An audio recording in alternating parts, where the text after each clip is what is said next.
Le Nouvel Esprit Public, Philippe Meyer, bonjour.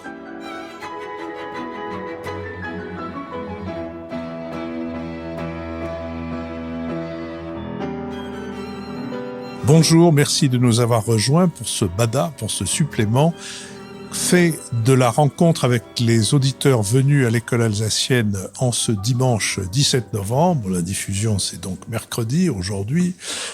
Et nous avons uniquement parlé du premier des deux sujets que nous avions retenus, c'est-à-dire celui de la politique du gouvernement, et plus particulièrement du ministre de l'Intérieur, M. Retailleau, en matière d'antisémitisme, en matière aussi de drogue, de sécurité et d'immigration. Et c'est autour de ces sujets et de ceux que le public ici présent voudra traiter que nous allons maintenant avoir une conversation dont vous êtes, monsieur, le premier participant. Oui, bonjour, je vous écoute depuis de nombreuses années et c'est la première fois que je viens, donc ça fait bizarre de voir enfin un visage. Vous êtes déçu, je sais bien, mais oui. Bien au contraire, bien au contraire. On a longtemps pensé à mettre des masques, mais finalement... Et donc moi j'avais une question sur l'immigration. Alors je sais que c'est toujours très divisif, ça fait beaucoup de débats, mais moi j'ai l'impression qu'il y a une dualité entre une immigration, on va dire, désirable et une autre non désirable.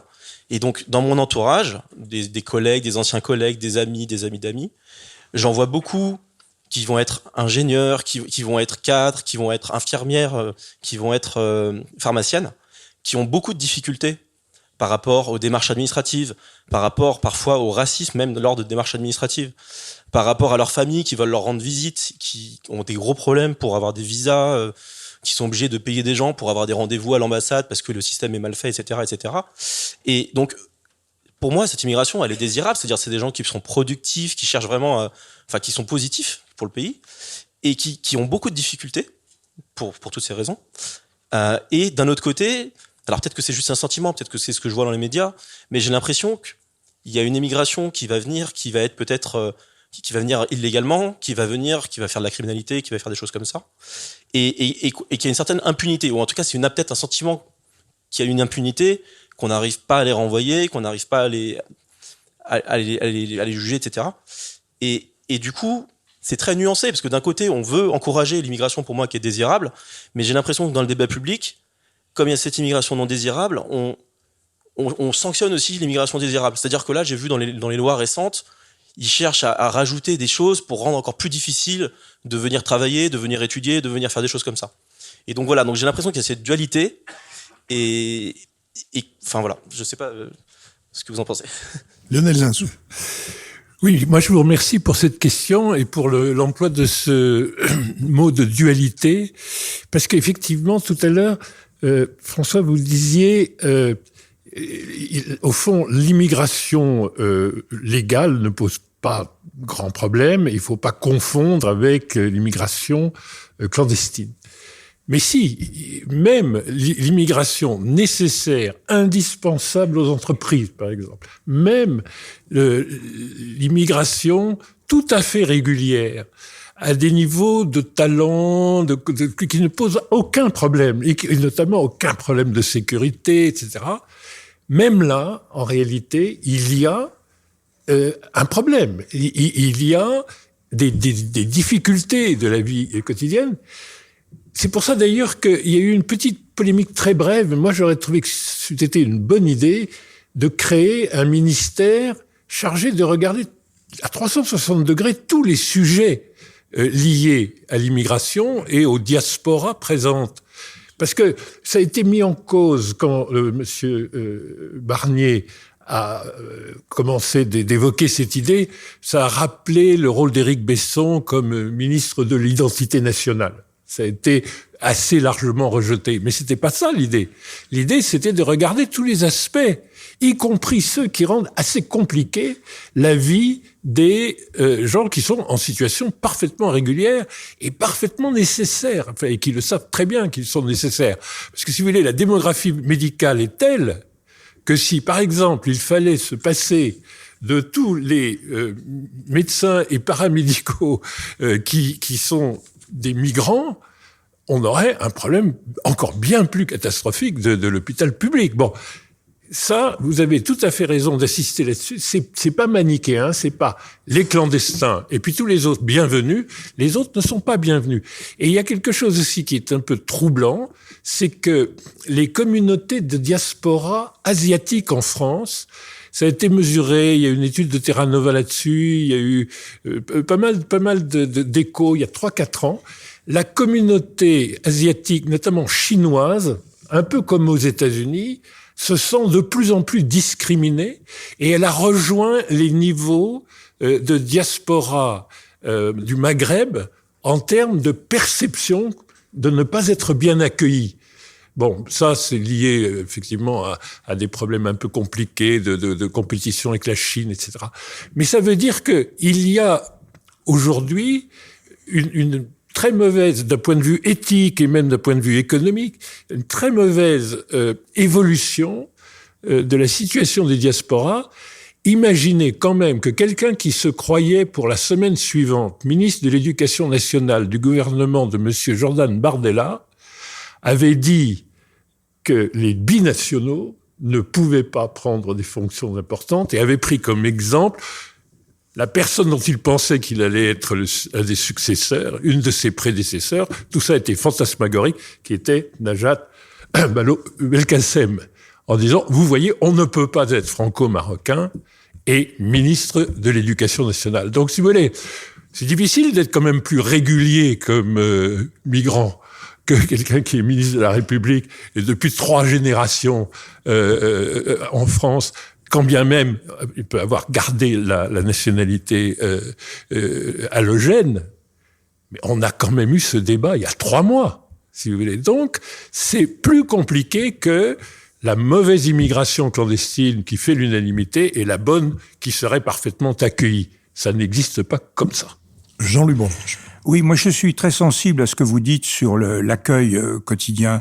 L'une des choses qui m'avait le plus impressionné dans les permanences que je faisais dans ma circonscription, c'était des gens qui étaient dans des situations très intéressantes, compliquées souvent, qui venaient de l'immigration, qui avaient vécu en France, et les difficultés qu'ils avaient, soit à faire venir leurs parents, soit à rester sur le territoire national, alors qu'ils avaient contribué à des tas de choses, et là, à la fois l'imbroglio administratif dans lequel ils étaient et la très grande solitude que leur réservait l'administration. Et on passait sa vie à essayer de démêler des problèmes très très difficiles, et ils n'étaient pas bien accueillis. Et en même temps, l'administration est assez fondée à dire les élus nous cassent quand même les pieds. Parce que ils passent leur vie à glapir en public contre l'immigration sauvage, clandestine, etc. Et après à tirer la corde pour autoriser telle immigration, tel mariage qui est plus ou moins complaisant, etc. Donc il y a une espèce de schizophrénie dans cette affaire. Et ce que je crois, et c'est là où Retailleau n'est pas du tout encore au point, quand il dit que l'immigration est une mauvaise chose, bonne chose, ça veut rien dire. Il faut regarder, il faut distinguer, il faut regarder les choses concrètement. Mais quand il prétend, par exemple, effectivement, c'est absurde de ne pas vouloir accorder à des travailleurs, à des immigrés, les conditions sociales qui sont celles de tous les Français. Chirac avait essayé ça à la mairie de Paris. Il s'était fait, comme Chirac est un homme prudent, il s'était lancé là-dedans, il avait tout de suite compris que c'était quelque chose de tout à fait dangereux, il avait retiré, mais il aurait été condamné par le Conseil constitutionnel. Et autre exemple qui est fondamental, celui de la régularisation de gens qui travaillent, qui sont en France en situation irrégulière, qui ont un travail officiel, ils sont pas au noir.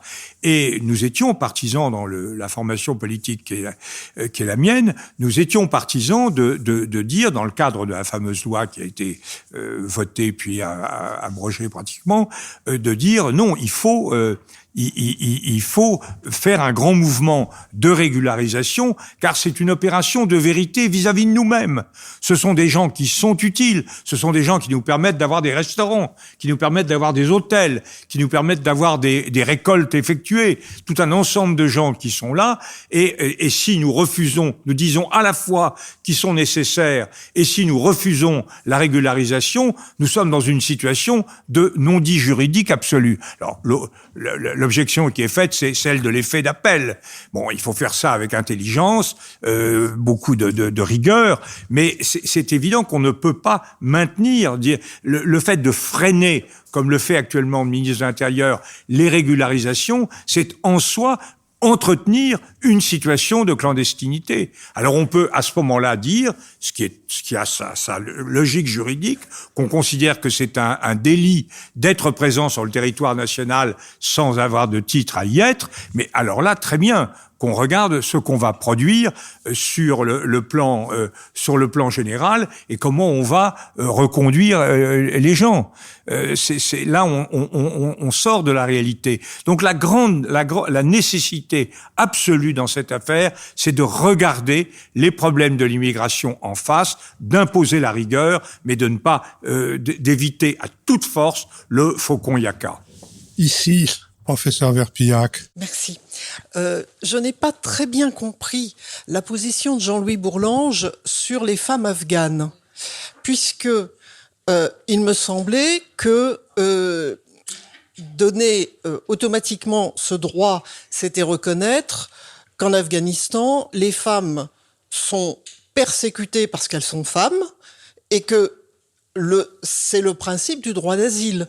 Donc, il n'a jamais été question d'accueillir la moitié de la population afghane, ça on en est bien d'accord, mais je pense qu'il y avait juridiquement et philosophiquement une position intéressante et peut-être qu'on pourrait même aller jusqu'à dire qu'elle est juste. Jean-Louis Bourlange. Je crois que votre prémisse est erronée.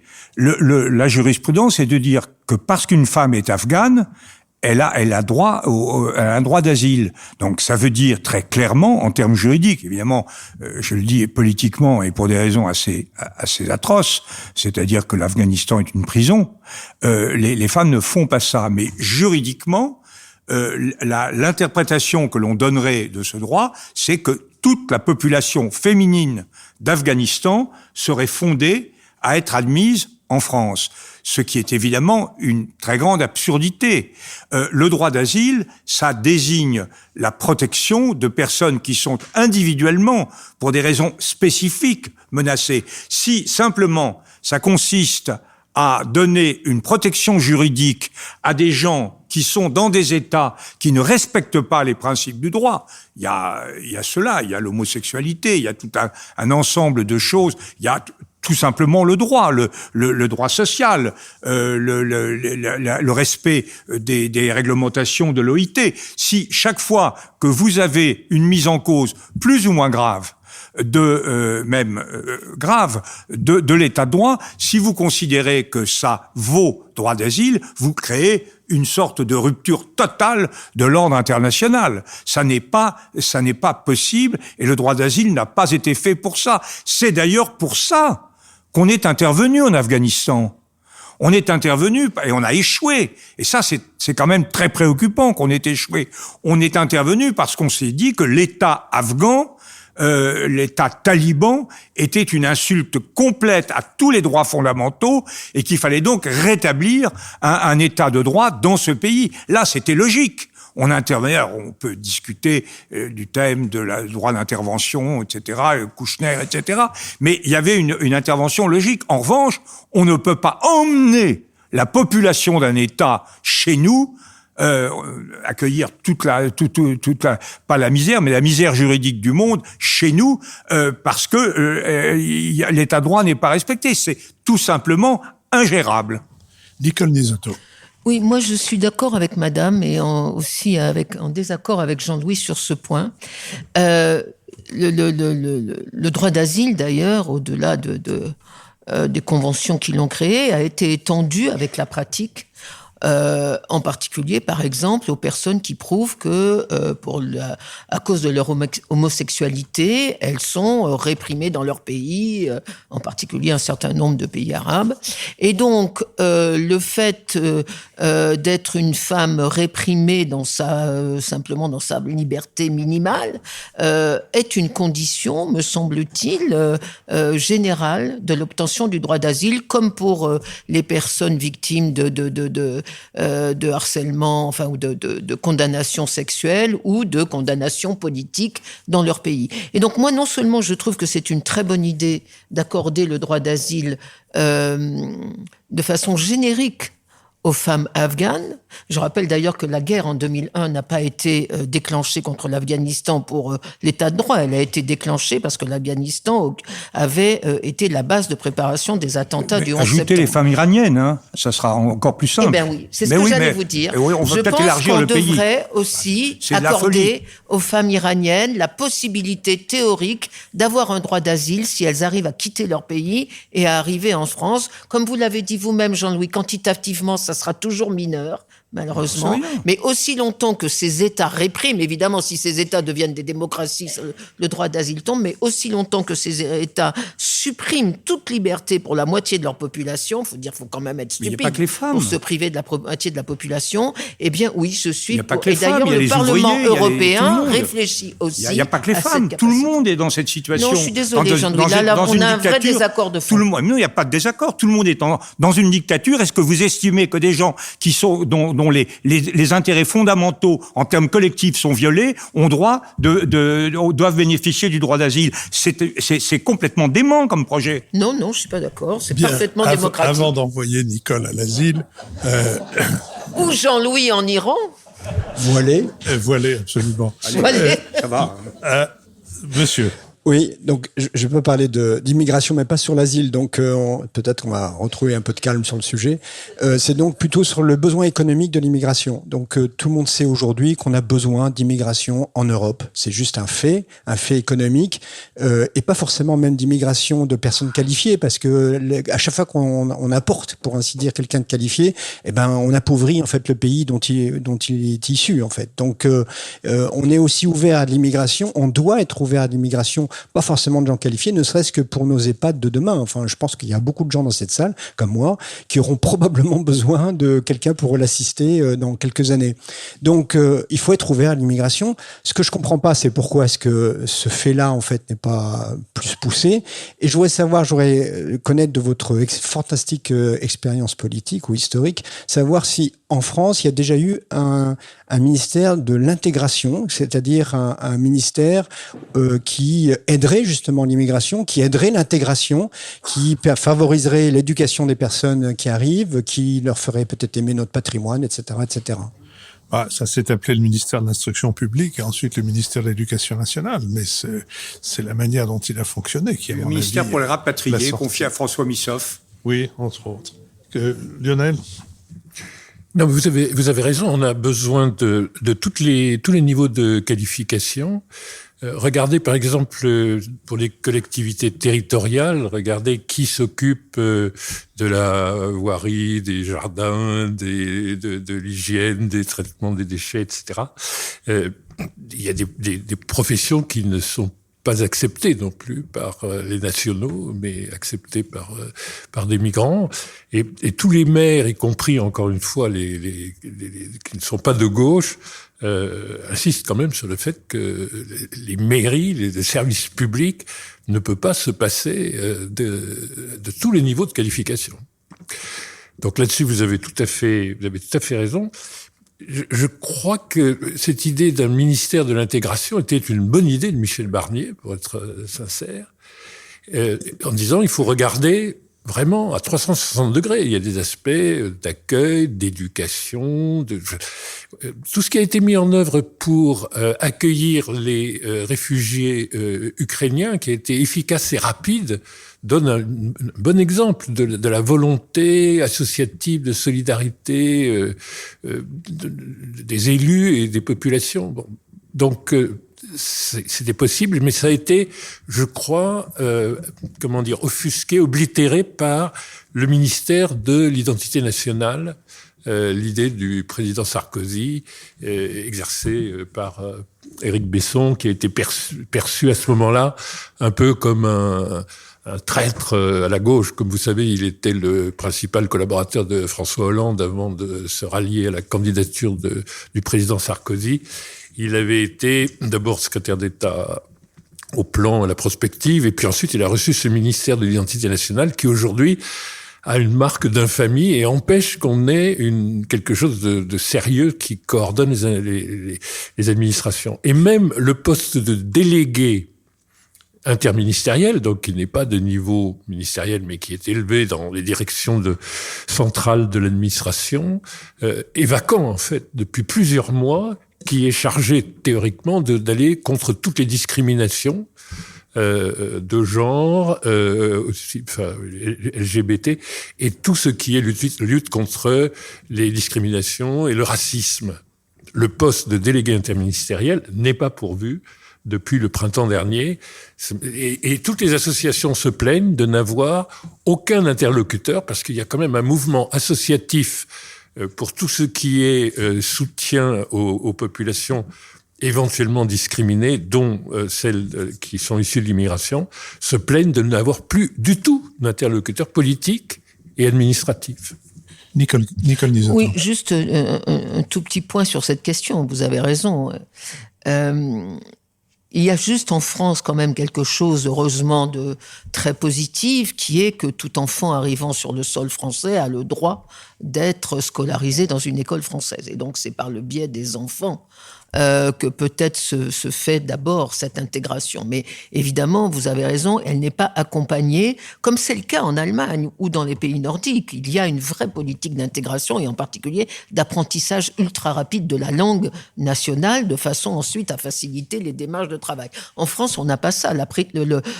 L'enseignement du français rapide pour étrangers est réservé un peu aux alliances françaises, un peu au CNAM, au Conservatoire national des arts et métiers, où j'ai officié pendant longtemps, et où on avait très vite monté, à partir de 2014, des cours d'apprentissage du français pour les réfugiés syriens, mais sans financement particulier, donc ça n'a pas duré très longtemps.